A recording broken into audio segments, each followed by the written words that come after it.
ಲಕ್ಷ್ಮಿ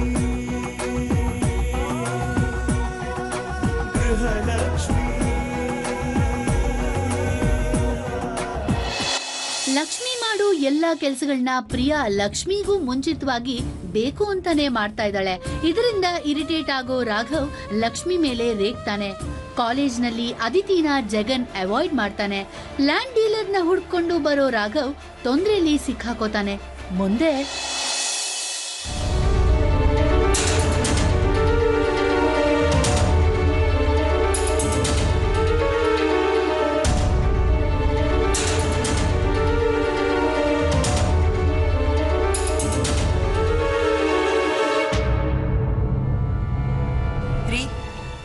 ಏನಿದು ಬರ್ತಾ ಬರ್ತಾ ನಮ್ ರಾಯರು ಕೆಲ್ಸ ಟೆನ್ಷನ್ ನಲ್ಲಿ ವಾರಾನು ಮರೀತಾ ಇದ್ದಾರೆ. ಅಂದ್ರೆ ಮಿಸ್ಟರ್ ರಾಘವ್, ಇವತ್ತು ಶನಿವಾರ ಅಲ್ಲ. ಸೋ ವಾಟ್ ರೀ, ಇವತ್ತು ಬುಧವಾರ. ಇವತ್ತೇ ಕುಡಿತಾ ಇದ್ದೀರಾ? ಬುಧವಾರ ಕುಡಿಬಾರ್ದು ಅಂತ ಏನಾದ್ರು ರೂಲ್ಸ್ ಇದೆಯಾ? ಹೌದು, ಇಷ್ಟು ವರ್ಷ ಹಾಕೊಂಡ್ ಬಂದಿರೋ ರೂಲ್ಸ್ ನ ನೀವೇ ತಾನೇ ಪಾಲಿಸ್ಕೊಂಡ್ ಬಂದಿರೋದು. ಮತ್ತೆ ಈಗ ಯಾಕೆ? ನನ್ ರೂಲ್ಸ್ ನನ್ನ ಇಷ್ಟ. ಹಾಗಾದ್ರೆ ನಿಮ್ ಇಷ್ಟದ ಪ್ರಕಾರ ನೀವು ನಡ್ಕೊಳ್ಳಿ, ನಾನು ಇಷ್ಟದ ಪ್ರಕಾರ ನಾನು ನಡ್ಕೋತೀನಿ. ಲಕ್ಷ್ಮಿ, ನನ್ನ ಕೋಪ ತರಿಸ್ಬೇಡ ಪ್ಲೀಸ್. ನನ್ನ ಒಂಟೆಗೆ ಬಿಟ್ಬಿಡು, ಹೋಗಿಲ್ಲಿಂದ. ರೀ, ನೀವು ಕುಡಿಯೋದನ್ನ ನಿಲ್ಸಿ, ಇಲ್ಲಾಂದ್ರೆ ನಾನು ಹೋಗಲ್ಲ. ನೀನ್ ಹೋಗು. ರೀ, ಯಾಕ್ರಿ ಯಾಕೆ ಇಷ್ಟು ಕೋಪ ಮಾಡ್ಕೊಂಡಿದ್ದೀರಾ? ಏನಾಯ್ತು? ಲಕ್ಷ್ಮಿ, ನಿನ್ಗದೆಲ್ಲ ಅರ್ಥ ಆಗಲ್ಲ. ಆ ಬಿಲ್ಡರ್ ನೋಡಿದ್ರೆ ಮನೇಲೆ ಎತ್ಕೊಂಡು ಫಾರಿನ್ ಅಲ್ಲಿ ಇದೀನಿ ಕೆಲಸದವ್ರ ಕೈ ಹೇಳಿಸ್ತಾನೆ. ಮನೆಗೆ ಬಂದ್ರೆ ಆ ಪ್ರಿಯಂ ಪ್ರಾಬ್ಲಮ್. ಅವ್ಳು ಯಾವಾಗ ಕಳಿಸ್ತೆ ಮನೆಯಿಂದ? ಲಕ್ಷ್ಮಿ, ಆ ಪ್ರಿಯ ನೋಡೋ ರೀತಿ ನಡ್ಕೊಳ್ಳೋ ರೀತಿ ಯಾವ್ದು ಸರಿಗಿಲ್ಲ ನೋಡು. ಅವಳಿಗೆ ಮನೇಲಿ ಇರೋದು ನಿಜವೂ ಇಷ್ಟ ಇಲ್ಲ. ರೀ, ಪ್ರಿಯಾ ಒಳ್ಳೆಯವಳು, ನೀವು ಅವಳ ಬಗ್ಗೆ ತಪ್ಪಾಗಿ ಅರ್ಥ ಮಾಡ್ಕೊಂಡಿದ್ದೀರಾ. ಲಕ್ಷ್ಮಿ, ನಿನ್ಗೆ ಹೇಗೆ ಅರ್ಥ ಮಾಡಿಸ್ಲಿ? ನೋಡು, ನಾನ್ ದಿನ ಬೆಳಿಗ್ಗೆ ಇದ್ರೆ ನಿನ್ ಮುಖ ತಾನೇ ನೋಡೋದು. ಅವಳು ಕಾಫಿ ಕೂಡ ನೆಪ ಮಾಡ್ಕೊಂಡು ಮುಂದೆ ಬಂದು ನಿಂತಿರ್ತಾಳೆ. ಒಂದಿನ ಆದ್ರೆ ಓಕೆ ಅಂತ ಹೇಳ್ಬೋದು. ರೀ, ಪ್ರಿಯಾ ನನ್ಗೆ ಸಹಾಯ ಮಾಡೋದಕ್ಕೆ ಒಂದೆರಡು ಕೆಲಸ ಮಾಡ್ಕೊಡ್ತಿದ್ದಾಳೆ ಅಷ್ಟೇ. ಕಾಫಿ ಕೂಡ ಅದೇ ತರಾನೇ ತಂದ್ಕೊಟ್ಟಿದ್ದು. ಲಕ್ಷ್ಮಿ, ನೀನೇನ್ ಹೇಳಿದ್ದೆ? ಒಂದೆರಡು ದಿನ ಇರ್ತಾಳೆ, ಆಮೇಲೆ ಹೋಗ್ತಾಳೆ ಅಂತ ತಾನೆ. ಈಗ ಅವಳು ಹೋಗೋ ಹಾಗೆ ಕಾಣಿಸ್ತಿಲ್ಲ. ಲಕ್ಷ್ಮಿ, ನಮ್ಮಿಬ್ರು ಮಧ್ಯೆ ಯಾರೋ ಬೇರೆಯವ್ರು ಬಂದಂಗೆ ಅನ್ನಿಸ್ತಿದೆ. ನಮ್ ನೆಮ್ಮದಿನ ಯಾರೋ ಕಿತ್ಕೊಂತಿದ್ದಾರೆ ಅಂತ ಅನ್ನಿಸ್ತಿದೆ. ನಮ್ಗೆ ಯಾಕೆ ಬೇಕಿ ತಲೆನೋವು? ಅವಳ ನಮ್ಮ ಮನೆಯಿಂದ ಕಳಿಸ್ಬಿಡು ಲಕ್ಷ್ಮಿ.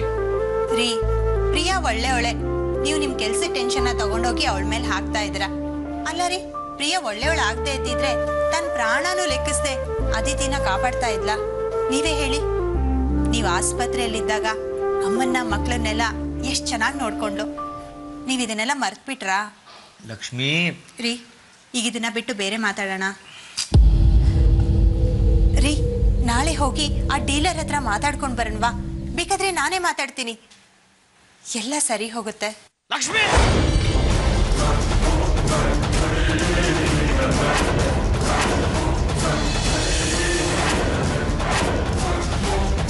ಏನ್ ಸರಿ ಮಾಡ್ತೀಯಾ? ನೀನೇನ್ ಜೇಮ್ಸ್ ಬಾಂಡ್ ಅನ್ಕೊಂಡಿದ್ಯಾ? ಅವತ್ತೇನು ಆಫೀಸ್ನಲ್ಲಿ ಮಗಳು ಅಂತ ಹೇಳಿದೆ, ಸಾಮಾನ್ಯ ಜನರದ್ದು ಕೇಳ್ಕೊಂಡು ಹೊಟ್ಟೋದ್ರು. ಹಾಗೆ ಲ್ಯಾಂಡ್ ಡೀಲರ್ ನೀನ್ ಎಮೋಷನಲ್ ಡೈಲಾಗ್ ಕೇಳಿ ಬದಲಾಗ್ಬಿಡ್ತಾರೆ ಅನ್ಕೊಂಡಿದ್ಯಾ? ರಾಕ್ಷಸ, ದೊಡ್ಡ ಫ್ರಾಡು, ಹುಟ್ಟು ಕ್ರಿಮಿನಲ್ ಅವನು. ಅಂತವನ ಹತ್ರ ನೀನ್ ಮಾತಾಡ್ತೀಯಾ? ಇದೆಲ್ಲ ನಿನ್ ಕೈಲಾಗೋ ಕೆಲಸ ಅಲ್ಲ. ಬಾಯಿ ಮುಚ್ಕೊಂಡು ಮನೇಲಿರೋ. ನನ್ನ ಕೆಲಸದ ವಿಷಯಕ್ಕೆ ನೀನ್ ತಲೆ ಹಾಕ್ಬೇಡ, ಹೋಗೋ.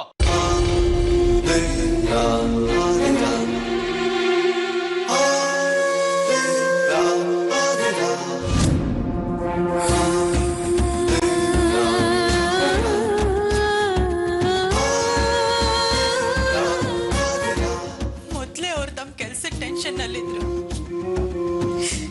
ನಾನ್ ಬೇರೆ ಏನೇನೋ ಮಾತಾಡಿ ಅವ್ರಿಗೆ ತುಂಬಾ ಬೇಜಾರು ಮಾಡ್ಬಿಟ್ಟೆ.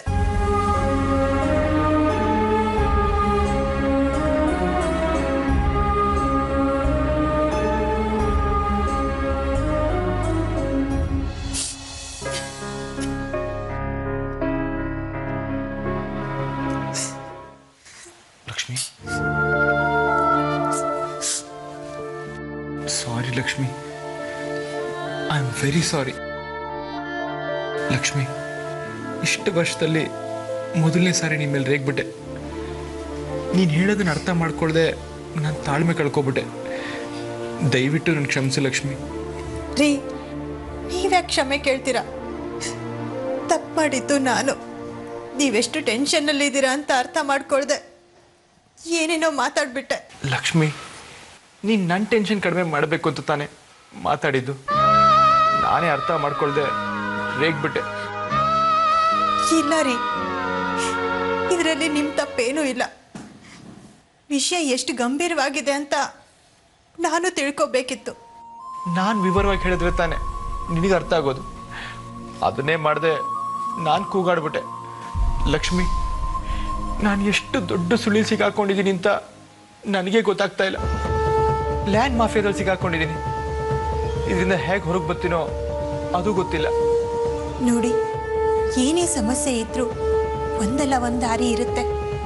ಧೈರ್ಯದಿಂದ ಇದ್ರೆ ಹೊಸ ವಿಚಾರ ಬರುತ್ತೆ. ಇದು ಹೇಳೋಕೆ ಚೆನ್ನಾಗಿರುತ್ತೆ, ಆದರೆ ಅದಷ್ಟು ಸುಲಭ ಅಲ್ಲ ಲಕ್ಷ್ಮಿ. ಇನ್ಫ್ಯಾಕ್ಟ್ ದಾರಿ ಸಿಗುತ್ತೋ ಇಲ್ವೋ ಅದು ಗೊತ್ತಿಲ್ಲ. ಈ ಟೆನ್ಷನ್ ಅಲ್ದಲೆ ಆ ಪ್ರಿಯ ಟೆನ್ಷನ್ ಬೇರೆ. ಈ ಲ್ಯಾಂಡ್ ಟೆನ್ಷನ್ನು ಆ ಪ್ರಿಯ ಟೆನ್ಷನ್ ಮಧ್ಯೆ ನೀನ್ ಎಲ್ಲಿ ನನ್ನಿಂದ ದೂರ ಆಗ್ಬಿಡ್ತೀಯೋ ಅಂತ ಭಯ ಆಗ್ತಿದೆ ಲಕ್ಷ್ಮಿ.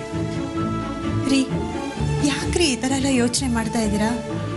ಏನ್ ಮಾಡ್ಲಿ ಲಕ್ಷ್ಮಿ, ಮನಃಶಾಂತಿನೇ ಇಲ್ಲ.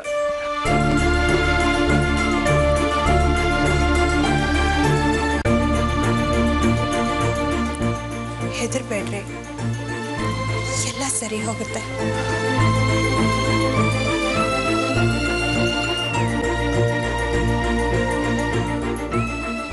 ಈ ಲ್ಯಾಂಡ್ ವ್ಯವಹಾರದ ತಲೆನೋವು ಒಂದು ಮುಗಿದ್ರೆ ಸಾಕು, ರಾಘವ್ ಮತ್ತೆ ಮೊದಲಿನಾಗ ಹಾಕ್ತಾರೆ. ಇದಕ್ಕೆ ನಾನೇ ಏನಾದರೂ ಮಾಡಬೇಕು. ಲಕ್ಷ್ಮಿ ಅವರೇ, ಇವರು ನನಗೆ ಬಾಲ್ಯದಿಂದ ಗೊತ್ತಿರೋ ವೈದ್ಯರು. ಲಕ್ಷ್ಮಿಯವರು ನಿಮ್ಮ ಹತ್ರ ಚಿಕಿತ್ಸೆ ತಗೋತಾ ಇದ್ದಾರೆ ಅಂತ ಗೊತ್ತಾಯಿತು. ಅವರಿಗೆ ಒಳ್ಳೆ ಚಿಕಿತ್ಸೆ ಕೊಟ್ಟು ಮೊದಲಿನ ಥರ ಮಾಡಬೇಕು ಅಂತ ಕೇಳ್ಕೊತೀನಿ. ಶರತ್, ಅದು ನನ್ನ ಡ್ಯೂಟಿ ಅಲ್ವಾ? ನೀವು ಹೇಳದೇ ಇದ್ರೂ ನಾನು ಅದನ್ನೇ ಮಾಡೋದು. ಡಾಕ್ಟರ್, ನಮ್ಮ ಲಕ್ಷ್ಮಿಗೆ ವಾಸಿ ಆಗತ್ತಲ್ವಾ?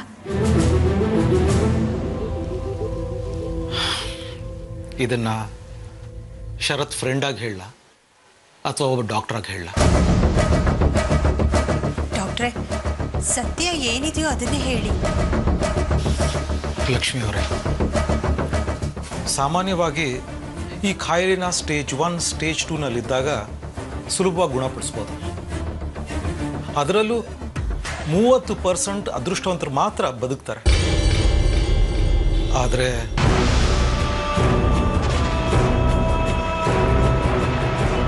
ಲಕ್ಷ್ಮಿಯವ್ರ ಕ್ಯಾನ್ಸರ್ ಸ್ಟೇಜ್ ಮಿತಿ ಮೀರಿಬಿಟ್ಟಿದೆ. ಮ್ಯಾಕ್ಸಿಮಮ್ 6 ರಿಂದ 10 ತಿಂಗಳು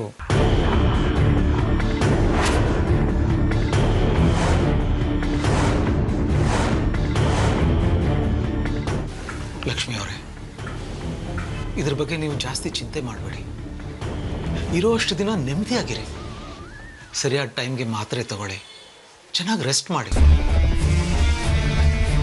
ಒಂದು ದಿನ ಹೆಚ್ಚು ಸಿಕ್ಕಿದ್ರು ಅದು ವರಾನೇ ಅಲ್ವಾ?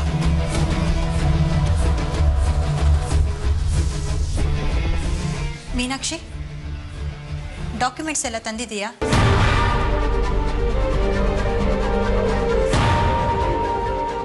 ಯಾವ ಡಾಕ್ಯುಮೆಂಟ್ಸ್? ಅಲ್ಲ ಲಕ್ಷ್ಮಿ, ನಾವು ಮಾಡೋಕ್ ಬಂದಿರೋದೇನು, ನೀನು ಹೇಳ್ತಿರೋದೇನು? ನಾನು ಕೇಳ್ತಾ ಇರೋದು ಲ್ಯಾಂಡ್ ಡಾಕ್ಯುಮೆಂಟ್ಸ್ ತಂದಿದೀಯಾ ಅಂತ.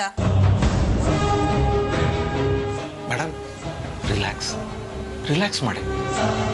ಕೆಲವೊಮ್ಮೆ ಆಘಾತದ ಸುದ್ದಿ ಕೇಳಿದಾಗ ಹೇಗೆ ರಿಯಾಕ್ಟ್ ಮಾಡಬೇಕು ಅಂತ ಪೇಷಂಟ್ ಗೊತ್ತಾಗಲ್ಲ. ಹಾಗಾಗಿ ನಿಮ್ಮ ಮನಸ್ಸಿನ ಸ್ಥಿತಿ ನನಗೆ ಅರ್ಥ ಆಗುತ್ತೆ. ಸ್ವಲ್ಪ ಸಮಾಧಾನ ಆಗಿರಿ. ಡಾಕ್ಟರ್, ನಾನು ಚೆನ್ನಾಗೇ ಇದ್ದೀನಿ. ಶಾಕ್ನಿಂದ ಈ ಥರ ಎಲ್ಲ ಮಾತಾಡ್ತಾ ಇದ್ದೀನಿ ಅಂತ ತಿಳ್ಕೊಂಡ್ರಾ? ಖಂಡಿತ ಇಲ್ಲ. ಮೀನಾಕ್ಷಿ, ಆ ಲ್ಯಾಂಡ್ ಡಾಕ್ಯುಮೆಂಟ್ಸ್ ಎಲ್ಲ ತಂದಿದೀಯಾ? ತಂದಿದ್ದೀನಿ. ಏನಿವಾಗ? ನಮಗೆ ನಿನ್ನ ಆರೋಗ್ಯ ಚಿಂತೆ ಆದ್ರೆ ನಿನಗೆ ಲ್ಯಾಂಡ್ ಚಿಂತೆ. ಸ್ವಲ್ಪ ಹೊತ್ತು ಕೂತ್ಕೊಳ್ಳೆ, ಸರಿಯಾಗಿ ಟ್ರೀಟ್ಮೆಂಟ್ ಬಗ್ಗೆ ತಿಳ್ಕೊಂಡು ಹೋಗೋಣ. ಡಾಕ್ಟರ್ ಹೇಳಿದ್ದನ್ನ ನೀನು ಕೇಳಿಸ್ಕೊಂಡೆ ತಾನೆ? ನನ್ನ ಹತ್ರ ಇರೋದು 6 ರಿಂದ 10 ತಿಂಗಳು ಟೈಮ್ ಅಷ್ಟೇ. ಅಷ್ಟರಲ್ಲಿ ಎಷ್ಟೆಲ್ಲ ಕೆಲಸ ಮಾಡಿ ಮುಗಿಸೋದಿದೆ. ಮೊದಲು ಹೋಗಿ ಆ ಲ್ಯಾಂಡ್ ಡೀಲರ್ ಹತ್ರ ಮಾತಾಡಿ ಸಮಸ್ಯೆನ ಬಗೆಹರಿಸ್ಬೇಕು. ನಮ್ಗಿವಾಗ ಇಂಪಾರ್ಟೆಂಟ್ ಲ್ಯಾಂಡ್ ಪ್ರಾಬ್ಲಮ್ ಅಲ್ಲ, ಅರ್ಥ ಮಾಡ್ಕೊಳೆ. ನನಗೆ ನನ್ನ ಆರೋಗ್ಯಕ್ಕಿಂತ ಮಾಡಬೇಕಾಗಿರೋ ಕೆಲಸಗಳೇ ನನಗೆ ಇಂಪಾರ್ಟೆಂಟ್. ಲಕ್ಷ್ಮಿ,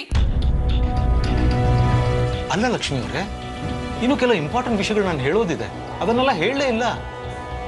ಸಾರಿ ಡಾಕ್ಟರ್, ಇವೆಲ್ಲ ನನಗೆ ಗೊತ್ತಿರೋ ವಿಷಯನೇ.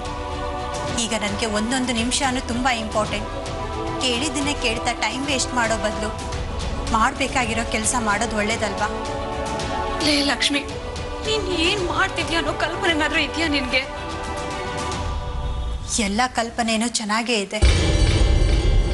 ಕ್ಷಮಿಸಿ ಡಾಕ್ಟರ್, ನಾನು ಇಲ್ಲಿ ಬಂದಿರೋದು ಇವರಿಬ್ಬರು ಒತ್ತಾಯದಿಂದಾನೆ. ಅದರಲ್ಲೂ ಶರತ್ ಅವ್ರು ತುಂಬ ಒತ್ತಾಯ ಮಾಡಿದರು. ಈಗ ನಾನು ಅರ್ಜೆಂಟಾಗಿ ಹೋಗಬೇಕು. ಲಕ್ಷ್ಮಿ, ಯಾಕೋ ನಿಂದು ಅತಿ ಆಯ್ತು ನೋಡೆ. ನಿನಗೆ ನಿನ್ನ ಆರೋಗ್ಯದ ಬಗ್ಗೆ ಕಾಳಜಿ ಇಲ್ಲದೆ ಇರ್ಬೋದು, ಆದ್ರೆ ನಮಗಿದೆ. ನನಗೆ ನೀನು ಇಂಪಾರ್ಟೆಂಟ್ ಕಣೆ. ಮೀನಾಕ್ಷಿ, ಟ್ರೀಟ್ಮೆಂಟ್ ಅದ್ರ ಪಾಡಿಗೆ ಅದು ನಡೀತಾ ಇರುತ್ತೆ. ಈಗ ಅರ್ಜೆಂಟ್ ಇರೋ ಕೆಲಸ ಅಂದರೆ ನೇರವಾಗಿ ಹೋಗಿ ಆ ಲ್ಯಾಂಡ್ ಡೀಲರ್ನ ಭೇಟಿ ಆಗೋದು. ರಾಘವ್ ಎಷ್ಟು ಕಷ್ಟಪಡ್ತಾ ಇದ್ದಾರೆ ಅನ್ನೋದು ನಿನಗೆ ಗೊತ್ತಿಲ್ವೇನೆ? ಈ ಪ್ರಾಬ್ಲಮ್ ಒಂದು ಸಾಲ್ವ್ ಆದರೆ ಎಲ್ಲ ಸರಿ ಹೋಗುತ್ತೆ. ಲೇ, ಅವನು ಕೋಟಿ ಕೋಟಿನಿಗೂ ಮೋಸ್ಗಾರ ಕಣೆ, ಲ್ಯಾಂಡ್ ಮಾಫಿಯಾ ಡೀಲರ್. ಯಾರಾದ್ರೇನು, ಅವನು ಒಬ್ಬ ಮನುಷ್ಯ ತಾನೆ. ಲಕ್ಷ್ಮಿ, ಅವನಂತಿಂತ ಮನುಷ್ಯ ಅಲ್ಲ. ರಾಘವ್ನ ಏಮಾರ್ಸಿ ಹೊರಗೆ ದಬ್ಬಿದ್ದಾನೆ. ಇನ್ನಂತದ್ರಲ್ಲಿ ನೀನ್ ಹೋದ್ರೆ ಏನೇ ಮಾಡಕ್ಕಾಗತ್ತೆ? ಅರ್ಥ ಮಾಡ್ಕೋ ಲಕ್ಷ್ಮಿ. ಅವನ್ ಸುತ್ತಮುತ್ತ ರೌಡಿಗಳು, ಕೊಲೆಗಾರರು ಗ್ಯಾಂಗೇ ಇದೆ. ಅವ್ನು ತುಂಬಾ ಡೇಂಜರ್ ಕಣೆ. ಅವನು ಡೇಂಜರ್ ಅಂದರೆ ಎಷ್ಟು ಅಪಾಯ ಮಾಡ್ಬೋದು? ಹೆಚ್ಚು ಅಂದರೆ ನನ್ನ ಪ್ರಾಣ ತೆಗಿಬೋದು, ಅಷ್ಟೇ ತಾನೇ? ಅವನು ಸಾಯಿಸೋಕ್ಕಿಂತ ಮೊದಲೇ ನನ್ನ ಹಣೆಯಲ್ಲಿ ಸಾವು ಅನ್ನೋದು ಬರ್ತಿದೆ. ಇನ್ಯಾಕೆ ಭಯ? ಲಕ್ಷ್ಮಿ, ಅದು ಹಾಗಲ್ಲ. ಹಾಗೂ ಇಲ್ಲ ಹೀಗೂ ಇಲ್ಲ, ನೀನೇನು ಮಾತಾಡಬೇಡ. ಡಾಕ್ಯುಮೆಂಟ್ಸ್ ಕೊಡು.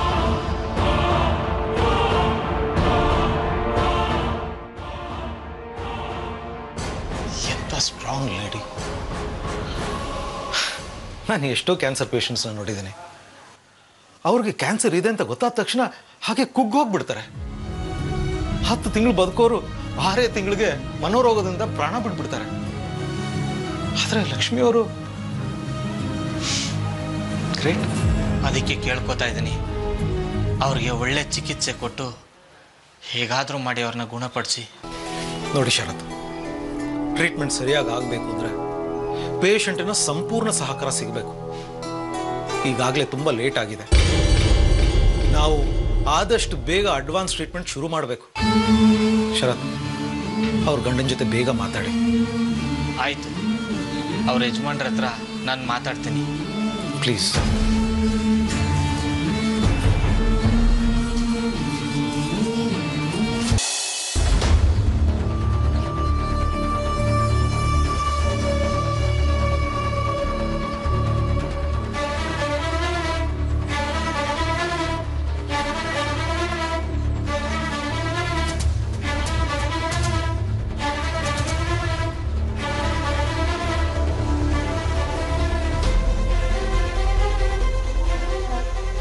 ಸರ್ ಇದ್ದಾರಾ?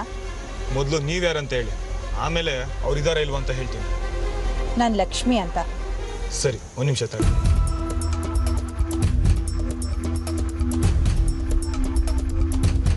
ಬಾಸ್,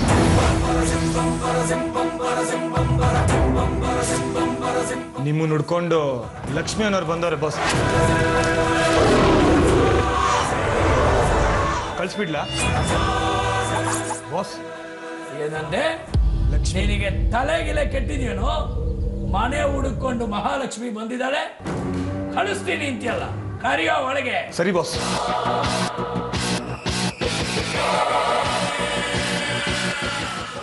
ಬನ್ನಿ ಮೇಡಮ್.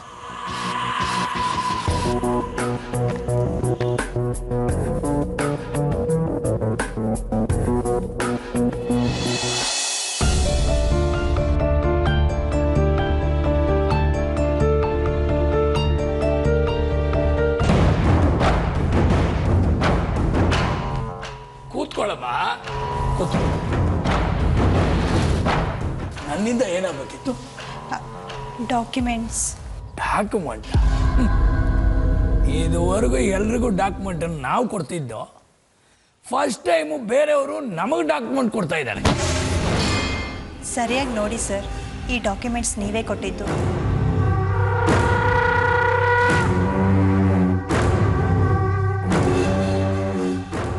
ಸರ್, ನಾನು ರಾಘವ್ ಅವ್ರ ಮಿಸ್ಸೆಸ್. ಹೌದಾ? ಈಗ ನಿಮ್ಮನ್ನು ಕಳಿಸಿದ್ರ? ನಾನು ಅವತ್ತೇ ಹೇಳಿದ್ನಲ್ಲ, ನನಗೂ ಇದಕ್ಕೂ ಸಂಬಂಧ ಇಲ್ಲ ಅಂತ. ಹೇಗೆ ಸಂಬಂಧ ಇಲ್ಲ ಸರ್? ಈ ಜಾಗ ಮಾರಿದ್ದು ನೀವೇ ತಾನೇ? ಒಂದು ಟೈಮಲ್ಲಿ ಈ ಜಾಗ ಪೂರ್ತಿ ಕೆರೆ ಆಗಿತ್ತು. ಒಂದು ಕಾಲದಲ್ಲಿ ಈ ಭೂಮಿ ಪೂರ್ತಿ ನೀರೇ ಇತ್ತು. ನಾವು ಸ್ವಲ್ಪ ಸ್ವಲ್ಪ ಕನ್ವರ್ಟ್ ಮಾಡಿ ಲ್ಯಾಂಡ್ ಮಾಡಿದ್ವು. ನೀರಿತ್ತು ಅಂತ ಎಲ್ಲರೂ ಹೊರಗೆ ಕಳ್ಸೋಕ್ಕಾಗತ್ತಾ? ಹಂಗೆ ಕಳಿಸಿದ್ರೆ ಈ ಭೂಮಿಯಲ್ಲಿ ಜನ ಇರೋರ? 10 ಕಿಲೋಮೀಟ್ರ್ ಈ ಸಿಟಿಯಲ್ಲಿ ಟ್ರಾವೆಲ್ ಮಾಡೋದು ಎಷ್ಟು ಕಷ್ಟ ಇದೆ ಅಂಥದ್ರಲ್ಲಿ ಸಿಟಿ ಸೆಂಟ್ರಲ್ಲಿ ಇಂಥ ಜಾಗ ಕೊಡಿಸಿದ್ದೀನಿ. ನನ್ನಿಂದ ಎಷ್ಟು ಜನಕ್ಕೆ ಹೆಲ್ಪ್ ಆಗಿದೆ ಗೊತ್ತಾ? ಏನೇ ಆದರೂ ಇದು ಒಳ್ಳೇದಲ್ಲ ಸರ್. ಏನಮ್ಮ ಒಳ್ಳೇದಿಲ್ಲ? ಮನೆ ಕಟ್ಟಿದ ಮೇಲೆ ನೀರು ಮನೆ ಒಳಗಡೆ ಬಂದ್ಬಿಡ್ತದೆ ಅಂತ ಭಯನಾ? ನಾನು ಹೇಳ್ತಾ ಇರೋದು ಇದು ಕಾನೂನು ಪ್ರಕಾರ ಸರಿಯಲ್ಲ ಅಂತ. ಯಾಕೆ ಸರಿ ಇಲ್ಲ? ಈ ಜಾಗ ಯಾರಿಗೂ ಉಪಯೋಗಕ್ಕೆ ಬರ್ತಿರ್ಲಿಲ್ಲ. 3 ವರ್ಷ ಆದರೂ ಆ ಜಾಗ ಹಾಗೇ ಇರ್ತಿತ್ತು.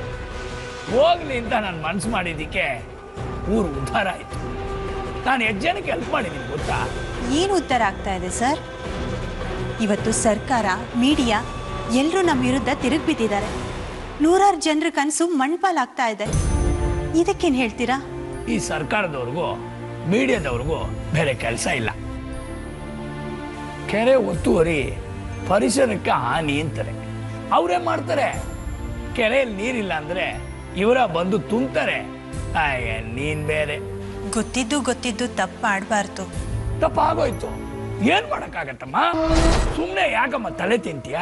ನಾನೀಗ ಬಂದಿರೋದು ನಿಮ್ಮ ತಲೆ ತಿನ್ನೋದಕ್ಕಲ್ಲ. ಅದು ಏನಕ್ಕೆ ಬಂದಿದ್ಯೋ ಹೇಳ್ಬಿಟ್ಟು ಹೋಗಮ್ಮ ಆಚೆಗೆ. ನಾನೊಂದು ಪ್ರಶ್ನೆ ಕೇಳ್ತೀನಿ, ಪ್ರಾಮಾಣಿಕವಾಗಿ ಉತ್ತರ ಕೊಡ್ತೀರಾ? ಸರ್, ನೀವು ಯಾವಾಗ ಸಾಯ್ತೀರಾ? ಏನಮ್ಮ ಮಾತಾಡ್ತಾ ಇದೀಯಾ? ಏನೋ ಲಕ್ಷ್ಮಿ ಬಂದು ಬೆಳಿಗ್ಗೆ ಅಂತ ಮನೆ ಒಳಗೆ ಸೇರಿಸಿದ್ರೆ ಒಳ್ಳೆ ಮಾರಿದ್ದಾರೆ ಸಾವು ವಿಷಯ ಮಾತಾಡ್ತಾ ಇದೀಯಾ? ಹೋಗಮಾಚೆ. ನನ್ನ ಮಾತಿನ್ನೂ ಮುಗ್ದಿಲ್ಲ. ನೋಡಿ, ನಾನು ನಿಮ್ಗಿಂತ ಮೊದಲು ಸಾಯ್ಬೋದು. ಇವರು ಎಲ್ಲರೂ ಒಂದಲ್ಲ ಒಂದಿನ ಸಾಯಲೇಬೇಕು. ಇಂಥ ಮಾತೆಲ್ಲ ಆಡಿ ನಮ್ಮನ್ನೇನು ಎದುರಿಸ್ಬೇಡಮ್ಮ ನೀನು. ಸಾವು ಅಂದರೆ ಭಯ ಆಗುತ್ತೆ ಅಲ್ವಾ? ಈ ಭಯ ಇರೋದ್ರಿಂದಾನೇ ಪ್ರಪಂಚ ಇಷ್ಟಾದರೂ ಉಳಿದಿದೆ. ನಾವು ಸಾಯೋದ್ರೊಳಗೆ 4 ಜನಕ್ಕೆ ಒಳ್ಳೇದು ಮಾಡಿ ನಾವು ಸತ್ತ ಮೇಲೂ ಅವ್ರು ನಮ್ಮನ್ನು ನೆನಪಿಸ್ಕೊಳ್ಳಿ ಅಂತ ನಾವು ಬಯಸ್ತೀವಿ. ಕೊನೆ ಪಕ್ಷ ನಮ್ಮ ಸುತ್ತಮುತ್ತ ಇರೋರ್ಗಾದ್ರೂ ನಮ್ಮಿಂದ ಏನಾದರೂ ಪ್ರಯೋಜನ ಆಗಲಿ. ಇದೇ ಅಲ್ವಾ ಸರ್ ಜೀವನ ಅಂದರೆ? ಅಯ್ಯೋ, ಈ ವಿಷಯ ನನಗೆ ಗೊತ್ತೇ ಇರಲಿಲ್ಲಮ್ಮ. ನನ್ನ ಜೀವನ ಭಾರಿ ಚೆನ್ನಾಗೇ ಇದೆ. ಅದಕ್ಕೆ ಮೊನ್ನೆ ಇವಳಿಗೆ ಡೈಮಂಡ್ ನೆಕ್ಲೆಸ್ ತಂದು ಕೊಟ್ಟೆ.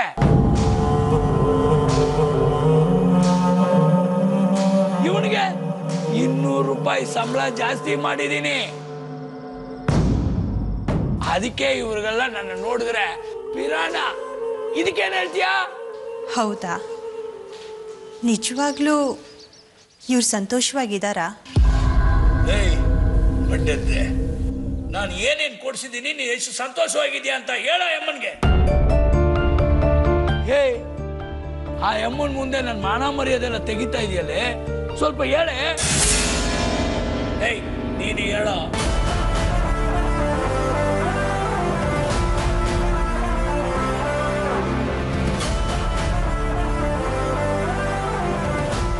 ನೋಡಿದ್ರಾ ಸರ್, ಯಾರೂ ಸಂತೋಷವಾಗಿಲ್ಲ. ಉದ್ದೇಶ ಒಳ್ಳೆಯದಾಗಿದ್ದರೆ ವ್ಯಕ್ತಿ ಒಳ್ಳೆಯವನಾಗಿರ್ತಾನೆ. ಆಗ ನಮ್ಮ ಸುತ್ತ ಇರೋರೆಲ್ಲ ಸಂತೋಷವಾಗಿರ್ತಾರೆ.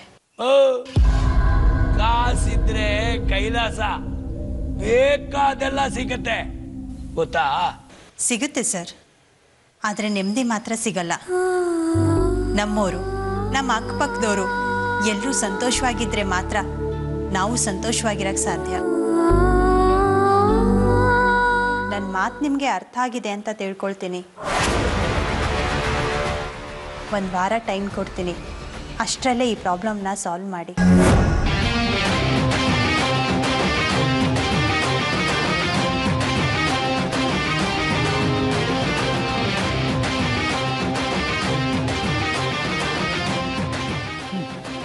ಏನೋ ಅಮ್ಮ ಬಂದು ಅದೇನೋ ಹೇಳ್ಬಿಟ್ಟು ನೆಟ್ಟಿಗೆ ಹೋಗ್ತಾ ಇದ್ದಾಳೆ.